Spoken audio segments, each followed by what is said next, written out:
as coisas começam a desandar depois da faculdade. A gente pode falar de gerações e classes, assim, mas vamos olhar para uma geração de forma mais nova, assim. As coisas começavam a desandar principalmente depois da faculdade, porque a gente já não tem mais aquela economia que permite o sucesso profissional ser o grande motor da sua vida. E daí que vem a explosão dos coaches. Porque os coaches são uma tentativa de evitar que Emma Bovary se case, entende? E continuar tentando ampliar o trabalho, que nem deveria se chamar de trabalho, né? Mas todos esses serviços que prestamos, porque o trabalho, os verdadeiros trabalhos, eles fornecem um sentido para a vida, eles ajudam nas verdadeiras histórias. Mas esses serviços que prestamos, então eu tento ali, através desse discurso de coach, fazer com que isto dê mais sentido para a minha vida.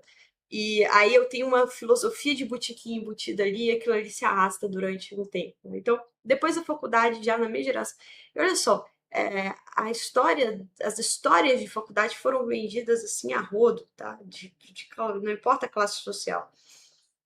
Mas aí a economia já não tá das melhores, aí você já começa a perceber que tem alguma coisa errada ali depois da faculdade. Meu amigo, foi um crash geral, assim, geracional depois da faculdade.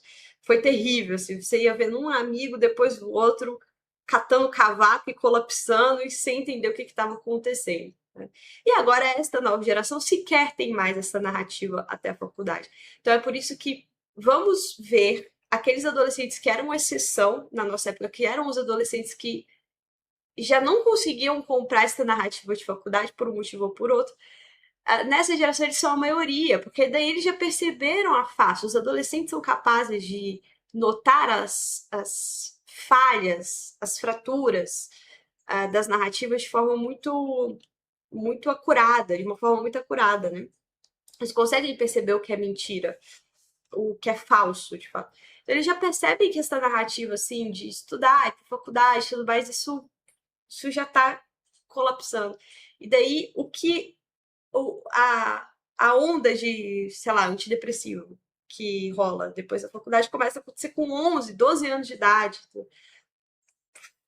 Você tem adolescente aí surtando e tendo crise de ansiedade já, e tomando remédio pesado mesmo, com 11, 12 anos de idade, e essa nova geração, cada vez mais cedo, assim, logo na primeira adolescência, já começa a ter exatamente a mesma sensação que a Emma Bovary teve depois que ela se casa. Né? Bom, as minhas expectativas são muito grandes por vários motivos, tá? Porque no caso da Emma Bovary, ela realmente era uma mulher diferente para uma camponesa, mas não é possível que todas essas expectativas sejam postas, né, à prática.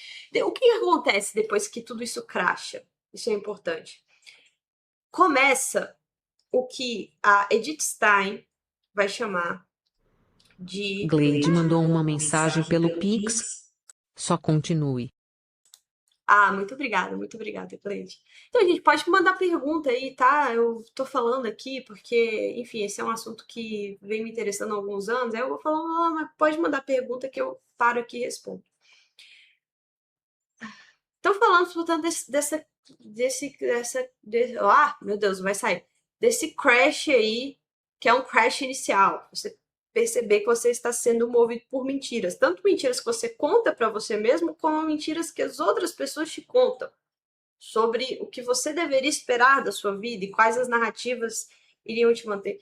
Gente, a quantidade de mãe da geração da minha mãe que recebeu aquela história de que não, a sua vida será preenchida através da maternidade, mas essa não é mais a maternidade do passado, essa é uma maternidade diferente, certo? Essa é a maternidade urbana e tudo mais. E